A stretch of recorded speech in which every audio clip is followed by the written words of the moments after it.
ত্রিপুরার এডিসি ভোটে উত্তেজনার ছায়া, ধলাই এবং খোয়াইয়ের সংঘর্ষ, পুনর্ভোটের দাবি বিজেপির। ত্রিপুরার উপজাতি স্বশাসিত জেলা পরিষদ নির্বাচনে সকাল থেকেই আমরা দেখেছি গতকাল উত্তর ঊনকোটি, ধলাই এবং খোয়াই জেলা জুড়ে শান্তিপূর্ণভাবে ভোট গ্রহণ শুরু হয়, কিন্তু বেলা বাড়ার সঙ্গে সঙ্গে কিছু এলাকায় উত্তেজনা এবং অশান্তির খবর সামনে আসে। বিশেষ করে ধলাই এবং খোয়াই জেলার একাধিক অভিযোগ ঘিরে রাজনৈতিক পরিস্থিতি একেবারে উত্তপ্ত হয়ে ওঠে। রবিবার সকাল 7টা থেকে বিকেল 4টে পর্যন্ত চলেছে ভোট গ্রহণ। আপনাদের জানিয়ে রাখি, ত্রিপুরায় এডিসি নির্বাচন সম্পন্ন গতকাল এবং সে জায়গায় দাঁড়িয়ে ধলাই এবং খোয়াইয়ের সংঘর্ষের ঘটনা সামনে এসেছে এবং পুনর্ভোটের দাবি জানানো হয়েছে বিজেপির পক্ষ থেকে।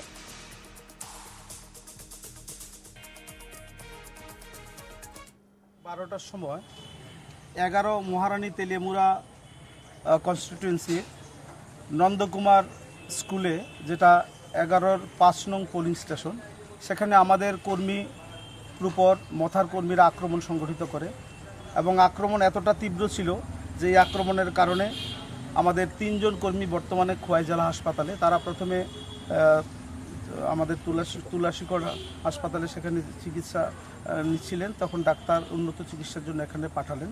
এখানে আমরা এক্স-রে করেছি।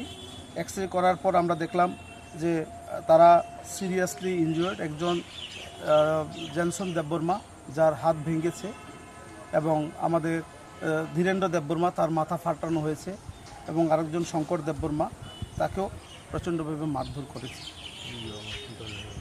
এই পরিস্থিতিতে আমার সাথে আমার মণ্ডল সভাপতি